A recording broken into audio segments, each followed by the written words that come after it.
company go back. Go back. Go back. Chandu company go back. Go back. Go back. Chandu company go back. Go back. Go back. Chandu company hi hi hi. Chandu company hi hi. Hi hi hi hi. Chandu company hi hi. Hi hi hi hi. Chandu company hi hi. Hi hi.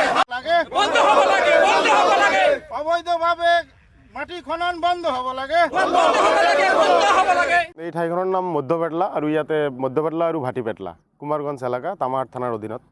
আমি আজি ইয়াতে সবে স্থানীয় ৰাইজে একত্ৰিত হৈছোঁ কাৰণ ইয়াতে আমাৰ এটা সেফটিৰ কথা প্ৰশ্ন আহি গৈছে কাৰণ এই জান্দু কনষ্ট্ৰাকশ্যন ইণ্ডিয়া প্ৰাইভেট লিমিটেড কোম্পানীয়ে যিটো ৰাষ্ট্ৰীয় ঘাইপথৰ যিটো কাম 4 লাইনৰ যিটো কাম লৈছে ইয়াতে মাটি গোটেইখিনি মাটি ইয়াৰ পৰা লৈ আছে। ইয়াতে 100টা ডাম্পাৰ লগাইছে আৰু দিনে ৰাতিয়ে 24 ঘণ্টা ইয়াতে কাম হয়। 100টা ডাম্পাৰে 7-8টা ফকলেন লগাইছে ইয়াতে লৈ অবৈধ মাটি লৈ কিনে ইয়াতে মানে ৰাস্তা বনাই আছে। ইয়াতে ৰাস্তাটো ফ্ৰীত বনাই আছে আৰু এইখিনি ইমানখিনি সাহস পাইছে ইয়াতে লোকাল কিছুমান ইয়াতে আমাৰ পালি নেতা কিছুমান আছে, দালাল কিছুমান আছে।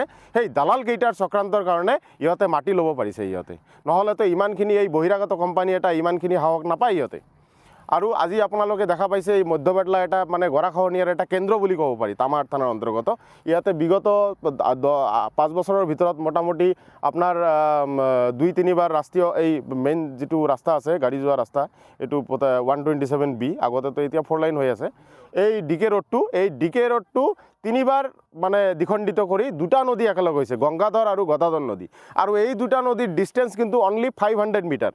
এই মধ্যপেটলা গোটেইখিনি গাঁৱৰ ডিষ্টেঞ্চটো এটা নদীৰ পৰা আনটো নদী 500 মিটাৰ ডিষ্টেঞ্চত আছে।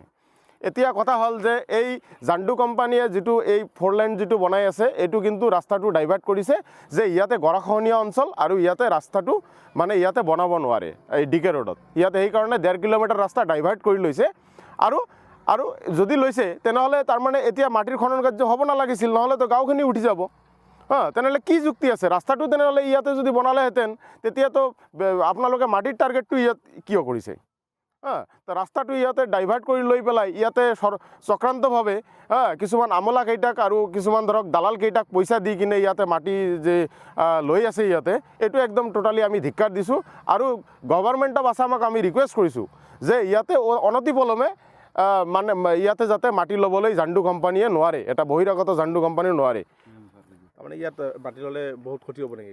ইয়াতে মাটি ল'লে বহুত ক্ষতি হ'ব মানে চবেই জানে। এটা সৰু ল'ৰা ছোৱালীৰ পৰা আৰম্ভ কৰি বুঢ়া মানুহে জানে। ইয়াতে বহুতে গংগাধৰ নদীৰ তাণ্ডৱ ইয়াতে চবেই দেখা পাইছে। ইয়াতে নেক্সট ইয়াৰে ইয়াতে এই গাঁওখিনি নাথাকে আৰু এই বাৰিষাত গাঁওখিনি নাথাকে। বাগডোগৰাত যেনেকুৱা হৈছিলে মাটি লোৱাৰ পাছত গাঁওখিনি আৰু বজাৰটো নাই। আজি কিন্তু মধ্যপেটলা আৰু ভাটিপেটলা অঞ্চলে কিন্তু ঠিক এনেকুৱাই হ'ব। আৰু তেতিয়া এই গাঁৱৰ মানুহ দুখীয়া মানুহ এই ইহঁতৰ মাটি জমি নাই, ইমান বিঘা এই মাটিবিলাক আগতে এই গাঁৱৰ মানুহৰে আছিলে। ইয়াতে আছিলে একজনৰ 5 বিঘা 10 বিঘা 15 বিঘা। আজি কিন্তু চৰ হৈছে আৰু সেই চৰ এলেকাৰ পৰাই কিন্তু ইহঁতে কিন্তু মাটিবিলাক লৈ আছে। কিন্তু সেইকাৰণে আমি এইটো বস্তু এইটো বস্তু আমি এতিয়া আৰু নিবিচাৰোঁ ইয়াতে যাতে মাটি আৰু মুঠি মাটিও যাতে ইহঁতে এই কোম্পানীয়ে ল'ব নোৱাৰে। ধুবুৰী জিলাৰ গোলগঞ্জ চাৰ্কেলৰ অন্তৰ্গত মধ্যপেটলা ভাটিপেটলা আৰু ইয়াত কেইখনমান গাঁও আছে। ইয়াতে যে আমাৰ এই যে মানে জাণ্ডু কনষ্ট্ৰাকশ্যন কোম্পানীয়ে যে অবৈধভাৱে মাটিটো লৈ আছে তাৰ কাৰণে আমি ইয়াত আজি পুৱাৰে পৰা মানে ষ্ট্ৰাইক হৈ আছোঁ যে আমি ইয়াত আৰু মাটি ল'বলৈ নিদিওঁ।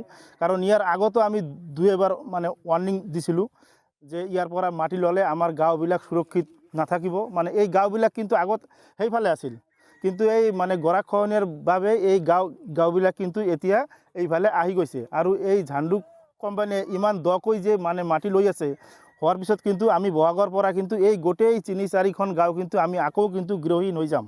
আৰু যাৰ কাৰণে আমি চৰকাৰক আৰু বিভাগীয় পক্ষক আমি কৰজোৰে অনুৰোধ কৰোঁ যে মাটি লওক, ৰাস্তা হওক, ডেভেলপ হওক। আমি 100 বাৰ চাওঁ, কিন্তু এজন মানুহক বা এই মানুহবিলাকক মাৰি পেলাই যাতে আমাৰ এনেকুৱা ডেভেলপ নালাগে।